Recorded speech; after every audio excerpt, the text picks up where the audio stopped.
Money, foreign players and cool haircuts all seem pretty much impossible for this Premier League club once upon a time, but after a new manager and a complete takeover of the club, it is all changing. And after a brilliant summer last year, I believe once again they will dominate the summer window. But here is everything that Vinny Boy and Alan Bays have been up to in the very opening days of the transfer window. Burnley are chasing Anderlecht's Bart Verbruggen, and despite Man United and Brighton both being interested, Bart is said to want to come to Burnley this year. I mean, I've got no idea why. However, despite Verbruggen obviously wanting Burnley, it looks like Brighton are going to steal him off of the hands of Vincent Kompany, as they aren't willing to go to a bidding war with Brighton. Brighton obviously about £20 million according to Sacha, which is just out of Burnley's reach in terms of a goalkeeper. Burnley aren't going to go and spend that much on one player, especially not when it comes to someone in goal, when we've got players like Muric already there. Probably going to be quite sad to miss out on obviously such a talented keeper who is 100% going to go on and do brilliant things next season,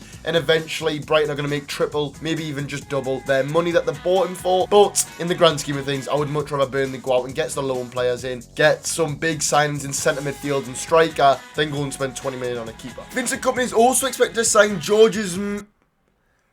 You know what, lads, I'm just going to put it on the screen because I'm not even going to try and say it. It's been reported that Vincent Kompany has already held 7 phone calls with Georges, as he really wants him to lead the line next season going into the Premier League. In 37 Liga 2 games this season, the 22-year-old has 23 goals and 8 assists and could add the killer finishing which Burnley are so desperate for. Alongside this though, Georges' link-up play is excellent. His ability on the ball is again something that Vinny would absolutely love. With an evaluation of just €10 million, I would really expect that it's possibly going to be around 15 if Burnley really want his services, and the only problem is though, he's only really done it in Liga 2. I mean, I'm pretty sure going and playing Sunday leagues, probably not too far off playing for Mets last season, but I guess if Kompany sees it, Kompany wants him, he's probably going to turn out to be a 10 out of 10. Some news that may be easier for Burnley fans to wrap their head around is of Nathan Tella. Poor Tella's been surrounded by rumours bigger than Turf Moor itself, and I really think that's going to continue as the window goes on. With talks suggesting negotiations for Southampton youngster are well underway, it can't be too long until the final decision is made. The Saints want £15 million for Tella, with Burnley said to not value him at that price tag. However, I fully expect this saga to continue throughout the window, with the player possibly pushing the move across the line himself, and Burnley and Southampton possibly finding a midpoint where they both get the benefit from the deal. Burnley not paying over the odds for him, but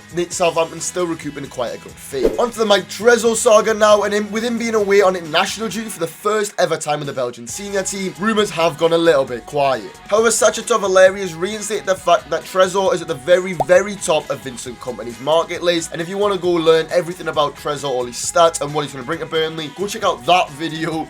And yeah, but make sure you do it at the very end of the video because you don't want to miss all this good stuff. But now moving across Europe to Germany, as Burnley are set to sign Borussia Dortmund centre-half Somalia Sulabali on a loan basis. Honestly, I've got no clue how Dave from Padium's going to be able to say all these mad names. Like, Burnley are actually finished. The 19-year-old only has 62 minutes for the Dortmund first team this season, alongside 16 appearances in the third tier in Germany for the Borussia Dortmund B team. Sulabali is physically dominant whilst also being very competent on the ball, especially when it comes to carrying the ball out from the back, similar to the play style of Jordan Bayer. However, the 19-year-old is still incredibly raw, and obviously, like I said before, does not have too much experience playing at a high level in the senior first team. On top of this, I can't really see Burnley chasing a young centre-back on loan when they already have so many options, so many young centre-halves that they need to develop themselves. Why would they be developing another top club's players when they have so many themselves that are probably just about as good as Sulabali would be, and with more experience with the team? It just doesn't really make sense to me. Now on to Sambi Lokonga, a former student of the Kompany playstyle back at Anderlecht, and someone that's been on Burnley's radar for over a year now. It looks like Sambi may be set to finally make the move to the Clarets. After a deal from Anderlecht to Arsenal didn't work out at all, and some unsuccessful loan spells, potentially a move back to Vinny, who wanted Lokonga playing his best football, is exactly what he needs to get his undoubtable potential back on the pitch. And after rumours circulated a few weeks ago, things like this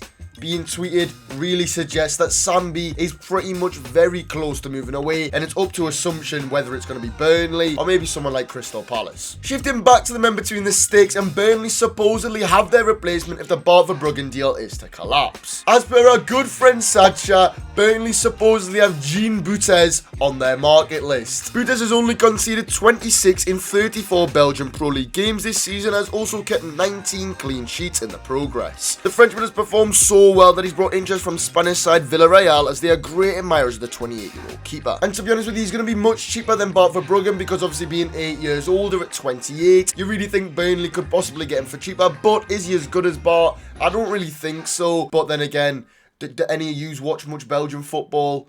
Because I know I rarely do. But he's not the very last keeper that could be coming to Burnley this season as they look for making it a total of 3 potential targets. Burnley are almost completed the signing of Leyton Orient keeper Vigouroux. I really hope I've said that right, okay? It's a cool name.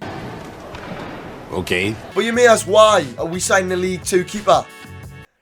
Why not? Hey, why not? But seriously, it's the filler hole that's going to be left with Dennis Frankie and Charlie Casper probably going out on loans to lower league clubs. And realistically, they just need 3 keepers, or maybe even Vigouroux to come in as a number 2 if Muric leaves and they get Bart Verbruggen. He's very good with his feet, so realistically, he's going to play about 6 games for Burnley, and then he'll just leave at the age of 30. So you can't really go wrong. But boys, if you did enjoy this video, then make sure you go check out this one right here. And I'll see you guys in the next one. Up the Clarets.